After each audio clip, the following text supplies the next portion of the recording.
তো এক্সপিরিয়েন্স তো নাই, এখন কি লিখবো? রেলিভেন্ট এক্সপিরিয়েন্স লিখবো। এরপরে আসি সবচেয়ে ইম্পর্টেন্ট একটা সেকশন, সেটা হচ্ছে স্কিল সেকশন। তোমরা যদি জেনে থাকো, আমরা যখন এটিএস ফ্রেন্ডলি সিভি বানাই, এই স্কিল সেটসটা কিন্তু আমাদের অনেক কাজে লাগে। স্কিল সেটসে মেইনলি এই জিনিসগুলোই দিতে হবে, যেই জবটার জন্য তুমি অ্যাপ্লাই করছো সেখানে রেলিভেন্ট কি কি স্কিল সেটস তোমার কাছে চাচ্ছে সেগুলো তো দিবেই, সাথে অ্যাড করবে তোমার সফট স্কিলস গুলো। তুমি মাইক্রোসফট ওয়ার্ডে কাজ করতে পারো, এক্সেলে কাজ করতে পারো, খুব সুন্দর প্রেজেন্টেশন বানাতে পারো।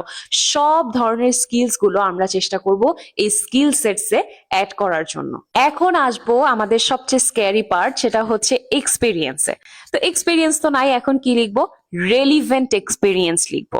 ঠিক আছে, রেলিভেন্ট এক্সপিরিয়েন্সে আমরা কি কি দিতে পারি? আমরা ইউনিভার্সিটিতে যেই কাজগুলো করেছি, গ্রুপ প্রজেক্ট করেছি, প্রেজেন্টেশন বানিয়েছি, টিম অফ 4, টিম অফ 10, এভাবে আমরা কাজ করেছি, রাইট? এই জিনিসগুলোকে আমরা চেষ্টা করব কতটা লুক্রেটিভ ভাবে সাজিয়ে গুছিয়ে পরিপাটি ভাবে আমাদের সিভিতে ফুটিয়ে তোলা যায়। যেহেতু তোমার কোনো এক্সপিরিয়েন্স ওরকম নাই, একটা আন্ডারগ্রেডের কাছে কিন্তু কোনো এইচআর এটা এক্সপেক্টও করে না যে তার অনেক অনেক এক্সপিরিয়েন্স থাকবে, রাইট?